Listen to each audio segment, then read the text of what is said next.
I thought we would start with there's continues to be focus at the state level on workforce development. For VSAC in our funding, that typically comes to us in the form of forgivable loans. So I thought I'd talk a little bit about what forgivable loans are. They can be a little confusing for students and even us. So as I mentioned, many of the programs that we see workforce development wise are forgivable loans. They're interest free in most cases. And what that means is when the student applies for one of these programs and receives the funding, they are committing to working in the state of Vermont in that particular field for which they receive the funding.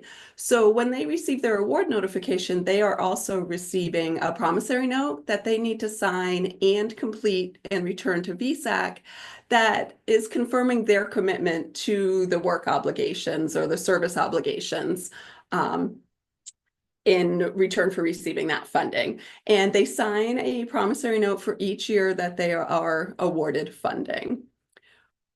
These programs do not require payment while the student is enrolled in their degree or their training program. So on that side of things, it's kind of like a grant or a scholarship where the funds are dispersed to the training program or the college, and the student doesn't need to pay anything towards them.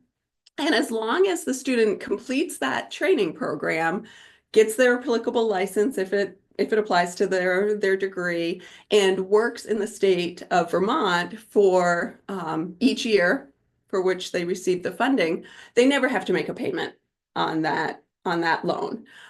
It only turns into a loan if the student doesn't complete the program, they don't receive their license, so they can't work in that field, or they choose to leave the state of Vermont and they find a job elsewhere. At that point in time, the program turns into a loan, and then the student would be due for payment. So how do we know what the student is doing? Each year, VSAC sends a mailing to the recipients of each of these different programs, asking what they were doing the prior academic year. So right now, actually, we just sent out letters to students who received funding from one of our forgivable loan programs for the 2023-2024 school year. That ended June 30th. In our letter, they have a form that they complete, and it asks them, were you enrolled in school? Did you graduate? Were you working towards your license? Are you employed? If it wasn't any one of those things, what were you doing? And it gives them a chance to explain. If they were in school, if they graduated, then basically they are considered like, we know that you were in school, you may not have had the opportunity to get a job yet, and they'll be considered in verify status. They won't be due for payment, and we'll check on them again next year with our next mailing. And at that point in time, if they had graduated, that we would expect that they had found a job. If they answered that they were employed, we have a form that we send out to their employer that verifies for the employer to confirm that the student or the recipient is working in their field, how many hours they're working, what their job position is. And then that comes back and that verifies for us, okay, they were working, and we'll calculate depending on the number of hours that they are working per week and how many months they worked between July 1st, 2023 and June 30th, 2024, we'll apply that towards their service commitment. And then again next year, if their commitment wasn't fulfilled fully, we'll send another mailing. We'll ask, were you employed? They'll answer yes. We'll send another form out to their employer. And then we'll just continue tracking their employment until their service commitment for each of the years that they received the funding is fulfilled. If they answer that they weren't employed, or they left the state of Vermont, or they're not going to be working in that field, they change their mind, then they'll let us know that, and those funds, that program will turn into a loan, and it'll be transferred to our servicing side, and then they'll receive a bill, typically January, February timeframe, if it was, if we found out now.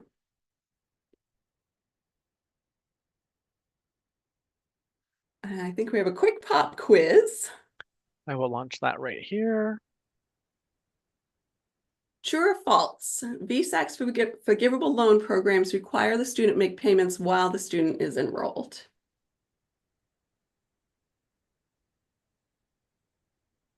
Numbers climbing quickly. People are voting. They Love it. are.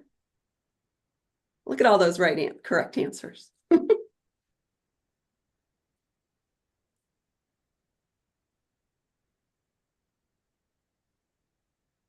Not a single person has guessed true on this one. I love that. Gave it away, Chris. Ah! Ah. That's okay. We were at 67% participated by the time I misspoke It's there. all good. I'm going to go ahead and share those results out now. Sorry about that, Miranda. I like those kind of quizzes. Help each other out. So the correct answer is false. While the student is enrolled in their program, they are not due for payments.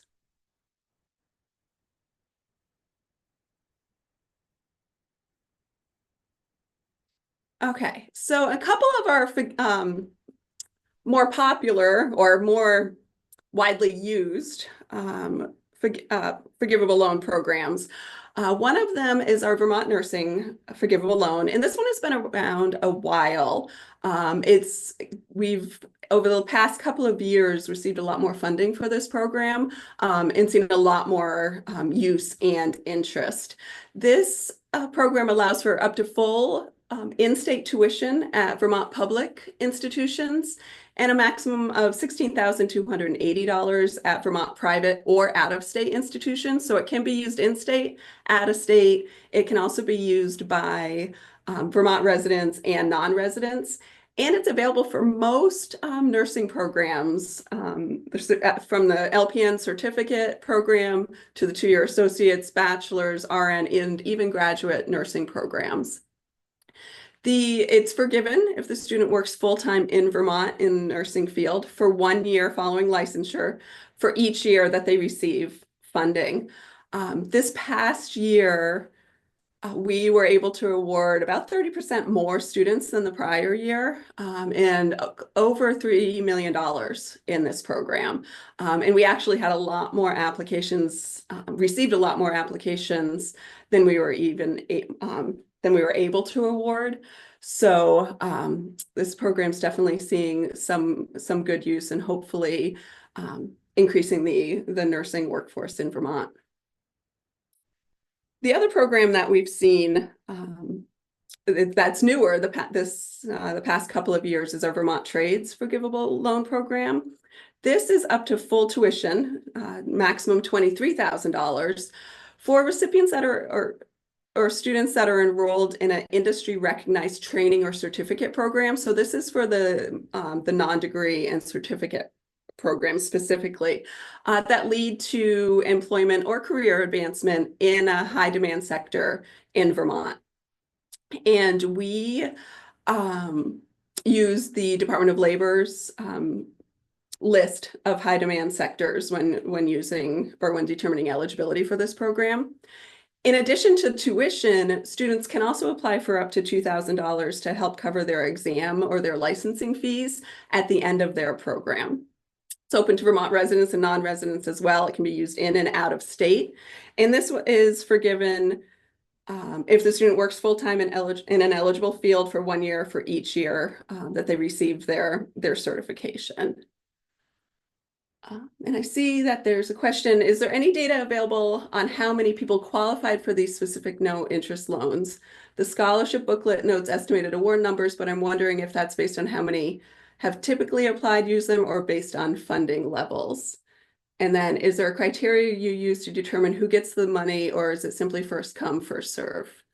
So we do have data that we track on all of these programs around number of applicants and number of awards. This past year, in 23-24, we made 259 awards. We had over 500 applications. This year, we made 349 awards. And I think we were over 600 or 700 applicants. And there is, specifically for nursing, there is a hierarchy of in the scholarship for Vermonters and Forgivable Loans booklet, there's a priority that the legislature has outlined for who receives the awards. Some of these also have preference statements or priority that's given to specific schools. So we do have to follow some of that. Deadlines always come into play. So because of the popularity of these programs, in the past, sometimes we were able to accept applications past the deadline, but as they get more and more popular and more applicants, and with the limited funding, we're having to stick more and more to that February 12th deadline. And most of these programs, if there is an income requirement, many of these programs are need-based, but the only one that has a solely income-based requirement is the Vermont Trades Forgivable Loan, and that's for families making $100,000 or less per year. And most of these, if not all of these programs, do require the FAFSA. Which is a little tricky. For some of these are available just to graduate students, and VSAC, while we receive the FAFSA for graduate students, we don't always load the data because that's not available. Most graduate students are not eligible for a Vermont grant, and that's what we use the FAFSA mainly for. But we do have a way that we're tracking that our scholarship system can check where the FAFSA information comes in for those graduate students, and we can so that we can confirm that they did file the FAFSA.